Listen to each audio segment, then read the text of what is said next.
शरीर आत्मा का मंदिर है। उसकी स्वच्छता और सुविधा के लिए कार्य करना उचित एवं आवश्यक है, परंतु यह अहितकर है कि केवल मात्र शरीर को ही अपना स्वरूप मान लिया जाए। आत्मज्ञान ही सर्वसुलभ और सर्वोच्च ज्ञान है। सभी विचारकों ने ज्ञान का एक ही स्वरूप बताया है, वह है आत्मबोध। अपने संबंध में पूरी जानकारी प्राप्त कर लेने के बाद कुछ जानना शेष रह जाता है। जीव असल में ईश्वर ही है। विकारों में बंधकर वह बुरे रूप में दिखाई देता है, परंतु उसके भीतर अमूल्य निधि भरी हुई है। शक्ति का वह केंद्र है और उसमें इतनी शक्ति है जिसकी हम कल्पना भी नहीं कर सकते। सारी कठिनाइयाँ, सारे दुख इसी बात के हैं कि हम अपने को नहीं जानते। जब आत्म स्वरूप को समझ जाते हैं तब किसी प्रकार का कोई कष्ट नहीं रहता।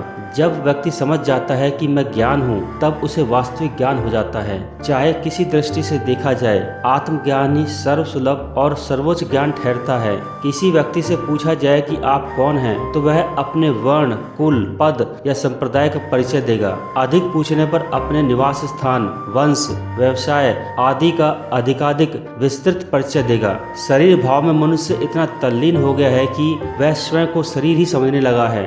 वंश, वर्ण, व्यवसाय या पद शरीर का होता है। शरीर मनुष्य का एक परिधान है, परंतु भ्रम और अज्ञान के कारण मनुष्य अपने आप को शरीर ही मान बैठता है। इसी गड़बड़ी में जीवन अनेक अशांतियों, चिंताओं और व्यथाओं का घर बन जाता है। मनुष्य शरीर में रहता है, यह ठीक है, पर यह भी ठीक है कि वह शरीर नहीं है। जब प्राण निकल जाते हैं तो शरीर ज्यों का त्यों बना रहता है, उसमें से कोई वस्तु घटती नहीं, तो भी वह मृत शरीर बेकाम हो जाता है। इससे प्रकट है कि मनुष्य शरीर में निवास तो करता है, पर वस्तुतः वह शरीर से भिन्न है। इस भिन्न सत्ता को आत्मा कहते हैं। वास्तव में यही मनुष्य है। मैं क्या हूँ? इसका सही उत्तर यह है कि मैं आत्मा हूँ। शरीर आत्मा का मंदिर है। उसकी स्वच्छता और सुविधा के लिए कार्य करना उचित एवं आवश्यक है, परंतु यह अहितकर है कि केवल मात्र शरीर के बारे में सोचा जाए, उसे अपना स्वरूप मान लिया जाए और अपने वास्तविक स्वरूप को भुला दिया जाए। यह भूल भुलैया का खेल जीवन को बड़ा कर्कश और नीरस बना देता है। आत्मा शरीर से पृथक है,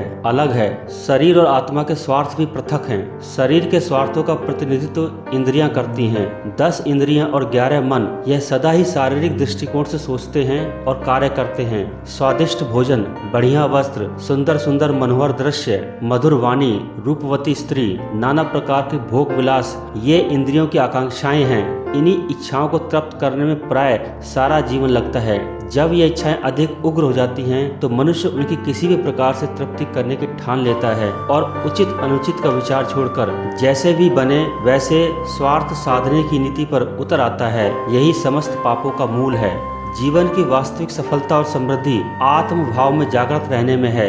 मनुष्य जब अपने आप को आत्म अनुभव करने लगता है तो उसकी इच्छा, आकांक्षा और अभिरुचि उन्हीं कामों की ओर मुड़ जाती है जिनसे आध्यात्मिक सुख मिलता है।